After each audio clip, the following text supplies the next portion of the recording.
Shalom,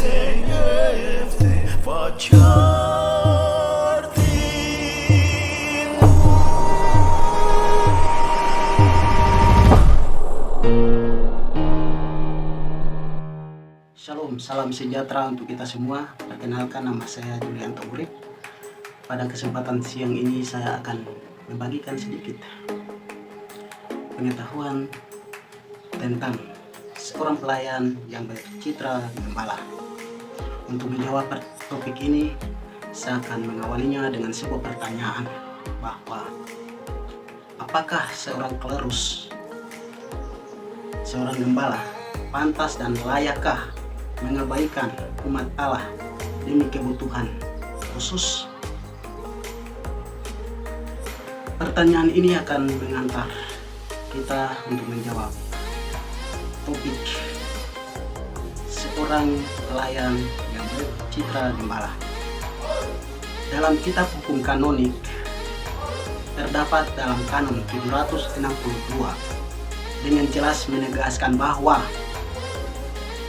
karena umat Allah dihimpun pertama-tama oleh sabda Allah yang hidup, yang sangat patut diperoleh dari mulut para imam, para pelayan suci hendaknya menjunjung tinggi tugas-tugas mereka berkhotbah. Dan memang di antara tugas-tugas mereka yang utama adalah mewartakan Injil Allah kepada semua orang. Seorang klerus tidak boleh mengabaikan umat Allah dengan kebutuhan khusus seperti orang sakit, usia lanjut, atau mereka yang hidup dalam kemiskinan, yang seharusnya menjadi perhatian dalam lensa pastoral. Lebih lanjut, ditegaskan pula dalam kanon 104 bahwa pengurapan orang sakit dapat diberikan kepada orang beriman yang telah mencapai penggunaan akal budi yang mulai berada dalam bahaya karena sakit atau usia lanjut. Seorang pelayan yang bercitra gembala, nilai yang terkandung di dalam citra ini adalah kepemimpinan. Gembala adalah sosok yang kuat, berani, dan siap berkorban untuk membela domba-dombanya.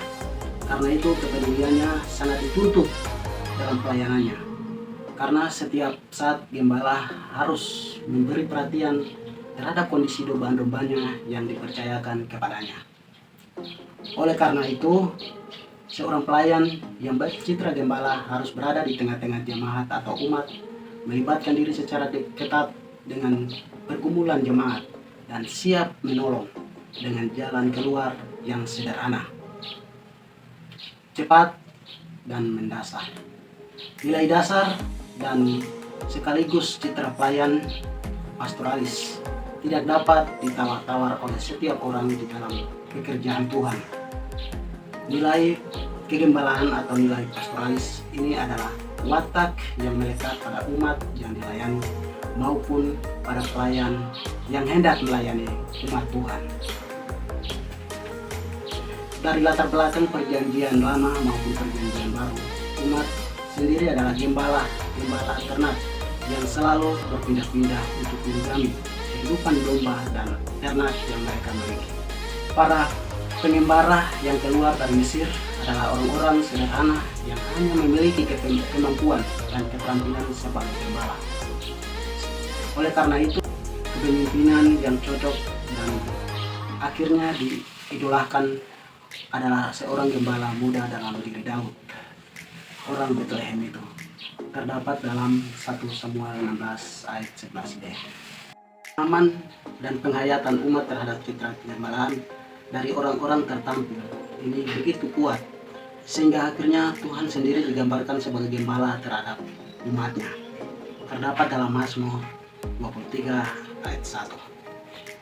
Dengan ini setiap orang yang mau menjadi pemimpin atau pelayan umat Tuhan tidak dapat meloloskan diri dari citra pelayanan sebagai gembala.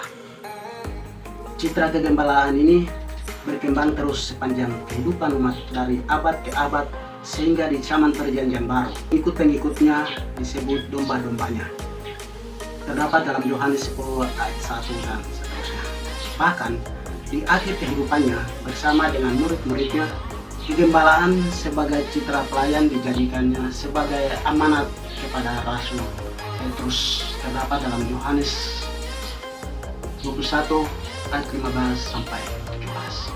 Saya mengajak kita semua sebagai umat beriman, kita sebagai orang-orang percaya hidup dalam damai dan memelihara damai itu di dalam kehidupan bersama di tengah krisis yang mengarah pada kehancuran.